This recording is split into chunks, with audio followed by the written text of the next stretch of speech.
Hello नमस्कार दोस्तों, bright classes के यूट्यूब चैनल पर आप सबका स्वागत है। मैं आज आपके लिए हिंदी का आगे का वीडियो लेके आया हूं।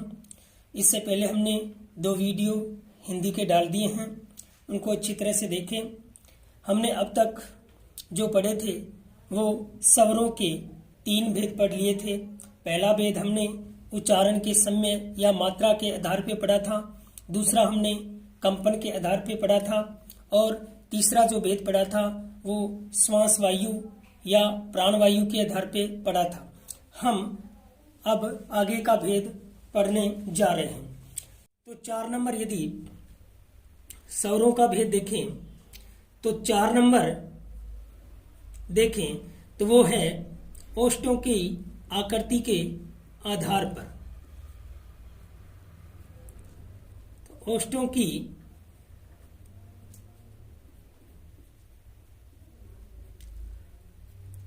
आकृति के आधार पर। तो स्वर वर्णों का जो चौथा भेद है वो है ओष्ठों की आकृति के आधार पर। ओष्ठों की आकृति के आधार पर हम देखें तो स्वर वर्णों के 2 भेद हैं।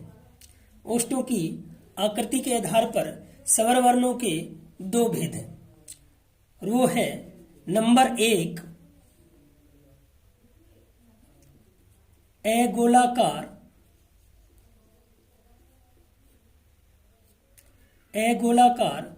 जिन्हें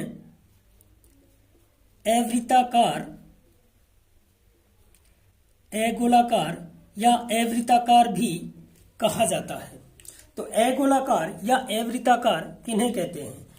कुछ स्वर ऐसे होते हैं जिन स्वरों को यदि हम बोलते हैं तो हमारे होठों की जो आकृति होती है वो गोल नहीं होती, और कुछ स्वर ऐसे होते हैं कि जिनका उच्चारण यदि हम करते हैं, जिनको यदि हम बोलते हैं तो हमारे होठों की जो आकृति है वो गोलाकार हो जाती है। तो इस तरह से इसके 2 भेद होते हैं। एक तो होता है अगोलाकार जिसे अवृत्ताकार भी कहा जाता है, और दूसरा होता है गोलाकार जिसे वृत्ताकार भी कहा जाता है। यदि हम अवृत्ताकार या अगोलाकार की बात करें तो उन स्वरों में आता है जैसे यदि हम आ, छोटी ई, बड़ी ई, री, ए, ऐ, यदि इन स्वर वर्णों का मैं उच्चारण करता हूं तो उनका उच्चारण करते समय हमारे होठों की जो आकृति है वो अगोलाकार या अवृत्ताकार होती है। दूसरा यदि हम इसका भेद पढ़ें तो दूसरा भेद है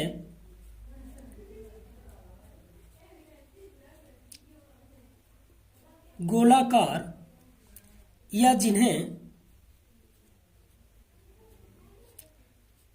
वृत्ताकार भी कहा जाता है। तो जिन स्वर वर्णों के उच्चारण में यदि हमारे होठों की आकृति गोलाकार होती है तो उन्हें गोलाकार या वृत्ताकार स्वर कहते हैं। जैसे हम देखें ऊ, बड़ा ऊ, ओ, औ। तो इन स्वरों का यदि मैं उच्चारण करता हूं तो होठों की आकृति गोल होती है। तो ये कुल 4 होते हैं, 2, 2, 4 और 2, 6 और 1, 7। ये कुल कितने होते हैं? 7 होते हैं। तो प्रश्न पूछा जाए कि अगोलाकार या अवृत्ताकार स्वरों की संख्या कितनी होती है तो 7 होती है। गोलाकार या वृत्ताकार स्वरों की संख्या कितनी होती है? 4 होती है। इस तरह से हम देखें 7 और 4 कितने हो गए? 11। और कुल स्वर कितने बताए थे मैंने? 11 बताए थे। तो ये तो किसके आधार पे हो गए? ओष्ठों की आकृति के आधार पर। उसके बाद हम देखें 5 नंबर जो इसका भेद है वो है तालु या मुखाकृति के आधार पर, तालु या मुखाकृति के आधार पर, तालु या मुखाकृति के आधार पे हम देखें तो स्वरों के 4 भेद होते हैं, यानी जिनमें हमारी मुख्य आकृति किस तरह से होती है। कुछ स्वरों का उच्चारण हम करते हैं तो हमारा मुंह पूरा खुल जाता है और कुछ स्वरों के उच्चारण में मुंह पूरा नहीं खुलता है, बंद रहता है। तो हम देखें तो वो कौन कौन से होते हैं। यदि नंबर 1 की बात करूं तो नंबर 1 होता है संवृत। नंबर 1 होता है संवृत स्वर। संवृत का अर्थ होता है बंद। संवृत का अर्थ होता है बंद। यदि इन संवृत स्वरों का मैं उच्चारण करूं तो उसमें हमारा जो मुख होता है वो क्या होता है। मुख मतलब हमारे जो जबड़े होते हैं। जैसे मैं यहां आपको एक आकृति बना के बता रहा हूं।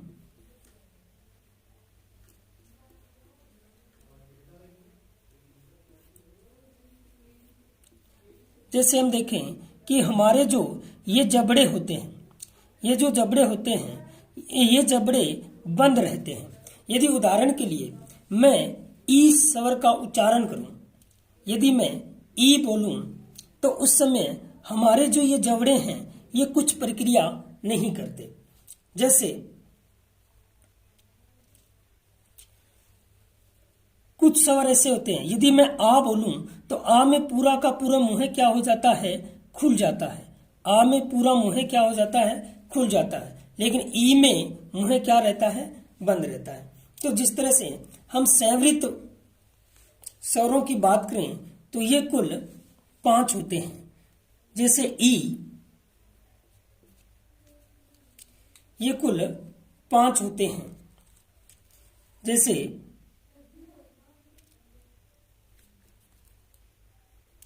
ई, बड़ी ई, ऊ, बड़ा ऊ और री, इनकी कुल संख्या 5 होती है।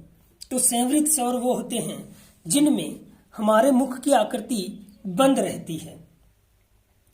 दूसरा हम देखें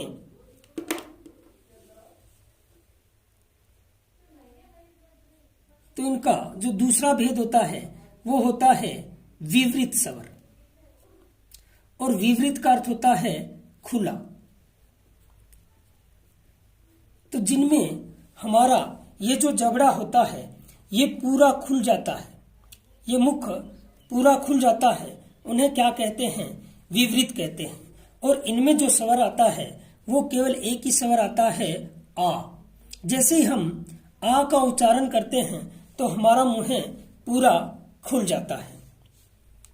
उसके बाद यदि तीसरे स्वर की मैं बात करूं तो तीसरा होता है अर्ध संवृत।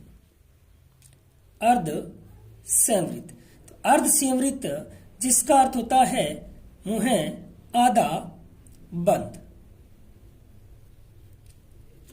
तो जिन स्वरों के उच्चारण में हमारा मुंह आधा बंद रहता है और ये हैं ए, ओ, ए, ओ। उसके बाद में आता है अर्ध विवृत।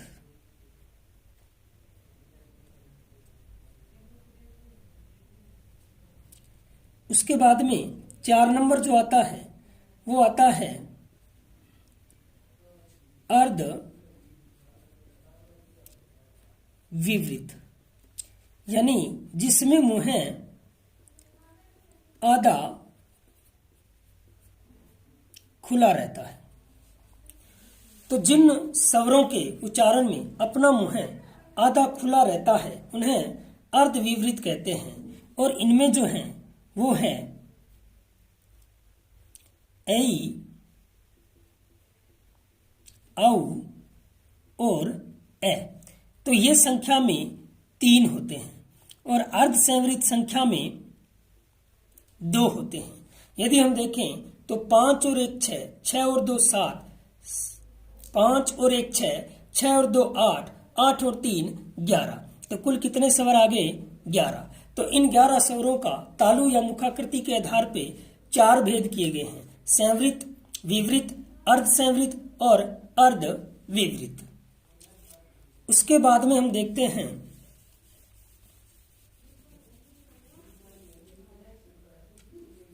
इनका जो छठा भेद है वो है उत्पत्ति के आधार पर। तो स्वरों का जो छठा भेद है वो है उत्पत्ति के आधार पर।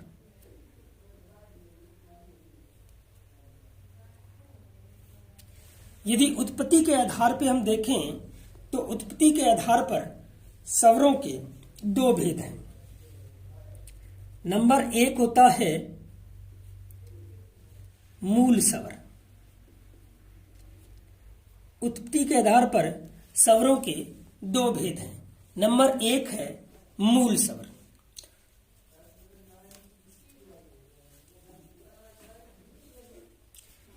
तो मूल स्वर किन्हें कहेंगे? हर्षव स्वर जो होते हैं,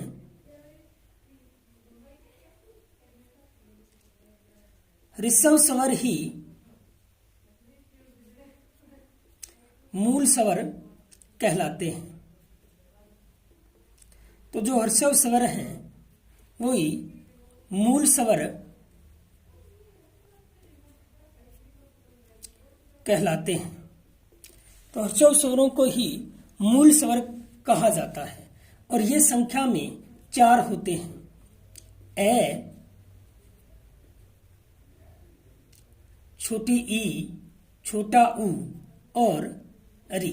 ये संख्या में कुल 4 होते हैं, यानी कि हर्षव स्वर ही मूल स्वर कहलाते हैं।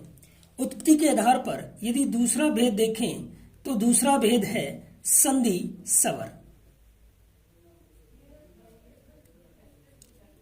संधि स्वर। तो उत्पत्ति के आधार पे 2 थे, मूल स्वर और संधि स्वर। मूल स्वर वो स्वर होते हैं जिनका निर्माण किन्हीं अन्य स्वरों से नहीं होता, वे अपने आप में पूर्ण होते हैं। इनका निर्माण किन्हीं अन्य स्वरों से नहीं होता। और संधि स्वर में वे स्वर आते हैं जिनका निर्माण 2 या 2 से अधिक स्वरों के मेल से बनता है। तो संधि स्वर जो होते हैं इसमें 2 भेद होते हैं। तो संधि स्वर के 2 भेद होते हैं। संधि स्वर के भी 2 भेद होते हैं। नंबर 1 होता है दीर्घ स्वर। नंबर 1 होता है दीर्घ स्वर। तो दीर्घ स्वर कौन से होते हैं? जब सहजातीय स्वरों का मेल होता है।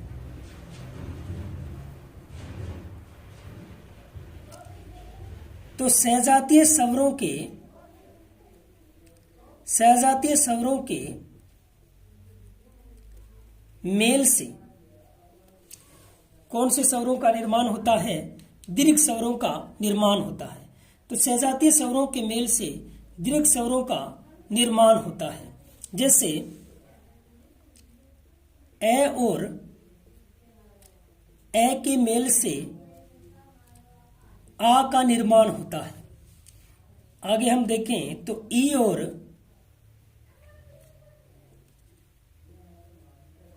ई के मेल से दीर्घ ई का मेल होता है। ऊ और ऊ के मेल से दीर्घ ऊ का निर्माण होता है। तो ये दीर्घ स्वर कहलाते हैं। तो संधि स्वर में जो दीर्घ स्वर होते हैं वो सहजातीय स्वरों के मेल से बनते हैं। इसका यदि दूसरा भेद देखें तो दूसरा भेद होता है संयुक्त स्वर। तो संयुक्त स्वर वो होते हैं जिनका निर्माण विजातीय स्वरों के मेल से होता है। तो जिन स्वरों का निर्माण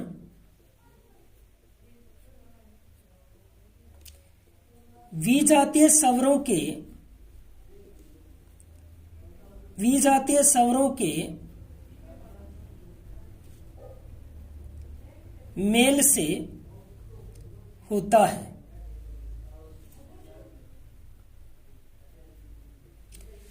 तो जिनका निर्माण विजातीय स्वरों के मेल से होता है उन्हें संयुक्त स्वर कहा जाता है। जैसे ए और ई के मेल से ए का निर्माण होता है, या आ और ए के मेल से ऐ का निर्माण होता है। जैसे ए और ऊ के मेल से ओ का मेल होता है। जैसे आ और ओ के मेल से औ का निर्माण होता है। तो इस तरह से हम देखें तो उत्पत्ति के आधार पर स्वरों के दो भेद हैं। मूल स्वर जिनकी संख्या कुल 4 होती है, संधि स्वर जिनकी संख्या संधि स्वर, यदि संधि स्वरों की बात करें तो संधि स्वर के दो भेद होते हैं, दीर्घ स्वर और संयुक्त स्वर। दीर्घ स्वरों की संख्या कुल 4 होती है, 3 होती है। तो मूल दीर्घ स्वरों की संख्या कुल 3 होती है और संयुक्त स्वरों की संख्या कुल 4 होती है। इस तरह से हम देखें तो 4 और 3 7, 7 और 4 कुल कितने हुए? 11। तो इस तरह से उत्पत्ति के आधार पर इन 11 स्वरों के भेद किए गए हैं। तो ये हमने छठा पढ़ा था उत्पत्ति के आधार पर। अब उसके बाद इनका जो 7वां जो भेद है, इनका 7वां जो भेद है वो है जाति के आधार पर। जाति के आधार पर, तो जाति के आधार पे हम देखें तो स्वरों के 2 भेद होते हैं। नंबर 1 होता है सहजातीय। सहजातीय स्वर वो होते हैं जो एक ही जाति के स्वर होते हैं, यानी वे स्वर जो एक जैसे होते हैं, एक ही जाति के होते हैं। उनमें है जैसे ए और आ। तो ए और आ एक ही जाति के हैं, जैसे ई, दीर्घ ई, ये दोनों एक ही जाति के हैं, जैसे उ और दीर्घ उ। तो इन स्वरों को क्या कहा जाता है? सहजातीय स्वर कहा जाता है। और बाकी जो स्वर हैं वो हैं विजातीय।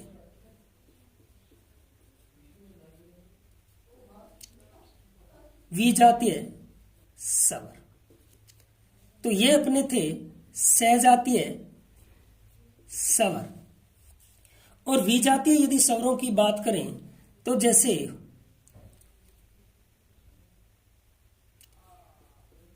ए,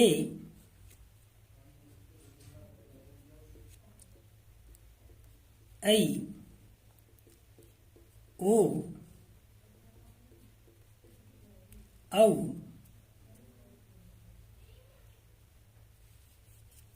तो ये जो स्वर होते हैं ये क्या होते हैं? विजातीय स्वर होते हैं। तो जाति के आधार पर यदि स्वरों का भेद पूछे तो सहजातीय स्वर और विजातीय स्वर होते हैं। तो इस तरह से हम देखें तो स्वरों के 7 आधार पे हमने भेद किए हैं। और अब जो स्वरों का भेद है वो रहा है उच्चारण के स्थान के आधार पे, जो व्यंजन के साथ ही कंप्लीट हो जाएंगे।